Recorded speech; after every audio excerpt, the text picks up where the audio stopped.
আসসালামু আলাইকুম everyone, welcome back to my channel Sumaiya recipe Bangla. আজ আমি আপনাদের জন্য নিয়ে এসেছি এই প্রচণ্ড গরমের মজাদার একটি রেসিপি, মালাই কুলফি আইসক্রিম। ঘরে থাকা মাত্র অল্প উপকরণ দিয়ে আপনারা কিভাবে দোকানের মতো মালাই কুলফি আইসক্রিম ঘরে তৈরি করবেন, আজকে সেই রেসিপিটি তৈরি করে দেখাবো। আমাদের আজকের এই রেসিপিটি যারা ইউটিউব থেকে দেখছেন আমাদের চ্যানেলটিকে সাবস্ক্রাইব করে রাখবেন, যারা ফেসবুক পেজ থেকে দেখছেন পেজ ফলো করে রাখবেন এরকম নতুন নতুন রেসিপি পাওয়ার জন্য। চলুন তাহলে দেরি না করে আজকের রেসিপি শুরু করি। মালাই কুলফি আইসক্রিম তৈরি করার জন্য আমি এখানে 1 লিটার পরিমাণ দুধ নিয়েছি। এখন এই দুধটাকে আমি চুলায় বসিয়ে দিচ্ছি। চুলাটাকে জ্বালিয়ে দিচ্ছি। চুলাটাকে জ্বালিয়ে অনবরত নেড়ে নেড়ে দুধটাকে ঘন করে নিতে হবে।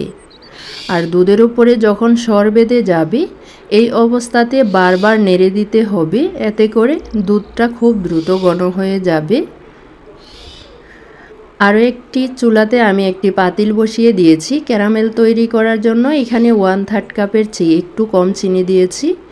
এই পর্যায়ে চুলাটাকে মিডিয়ামে রেখে দিচ্ছি। আস্তে আস্তে চিনি গলে গিয়ে এমনিতেই ক্যারামেল হতে শুরু করেছে। আমি একটি স্প্যাচুলার সাহায্যে এভাবে নাড়িয়ে দিচ্ছি যাতে করে ক্যারামেলটা একদমই পুড়ে না যায়। চুলার আঁচ মিডিয়ামে রেখে ক্যারামেলটা তৈরি করে নিতে হবে। তো আমাদের ক্যারামেল তৈরি হয়ে গেছে। এখন আমি এখানে কিছুটা দুধ অ্যাড করে দিচ্ছি যাতে করে ক্যারামেলটা নিচ থেকে পুড়ে না যায়। আর এই ক্যারামেলটা পুড়িয়ে ফেলা যাবে না, তাহলে কিন্তু আইসক্রিম খেতে ভালো লাগবে না। বাকি দুধের সাথে এই ক্যারামেল মিশ্রিত দুধ অ্যাড করে দিয়েছি। এখন এই দুধটাকে আমাদের আরও কিছু সময় নিয়ে জাল করে ঘন করে নিতে হবে। এই পর্যায়ে আমি এতে অ্যাড করে দিচ্ছি 1/2 কাপ পরিমাণ মাওয়া। যে কোনো স্পেশাল ফুডের মধ্যে আপনারা মাওয়া ব্যবহার করলে খুব সুন্দর শাহি শাহি একটি ফ্লেভার পাবেন। আর মাওয়া কিন্তু আপনারা এই আইসক্রিমে অবশ্যই ব্যবহার করবেন।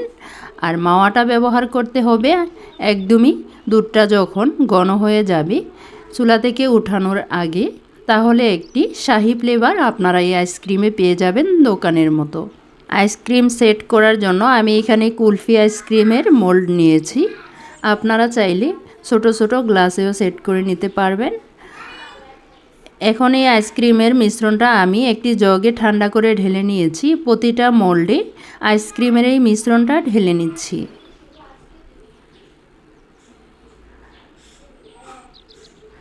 আজকের এই আইসক্রিমের মিশ্রণ দিয়ে আমি 10 পিস আইসক্রিম তৈরি করব।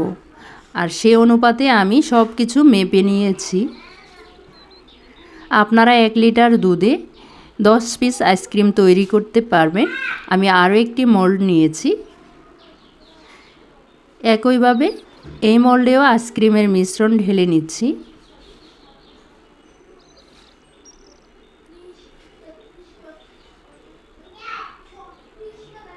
এদিকে আমাদের মোল্ডগুলো একদমই রেডি। উপর থেকে ঢেকে দেওয়ার জন্য আমি এখানে ফয়েল পেপার দিয়ে মুড়িয়ে নিচ্ছি। আপনারা চাইলে আইসক্রিমের মোল্ডের যেই কাঠি থাকে সেটা দিয়েও তৈরি করতে পারবেন। তবে আমি দোকানের লোক আনার জন্য এইখানে আমি ছুরি দিয়ে উপর থেকে একটু ছিদ্র করে নিচ্ছি। সব কয়টা আইসক্রিমের উপরে এভাবে ছিদ্র করে নিতে হবে। তা আমি ছিদ্র করে নিয়েছি। এখন কাঠি উপর থেকে এভাবে দিয়ে দিচ্ছি।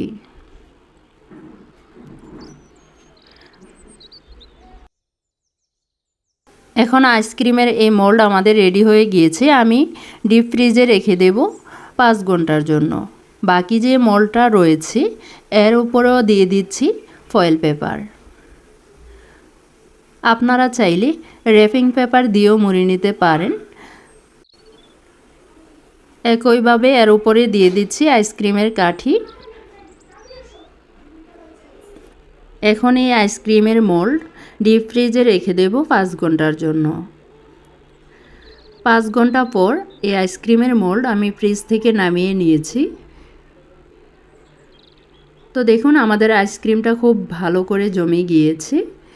এখন মোল্ড আউট করার জন্য আমি এখানে একটি বাটিতে পানি নিয়েছি, যাতে করে আইসক্রিমটা খুব দ্রুত খুলে আসে।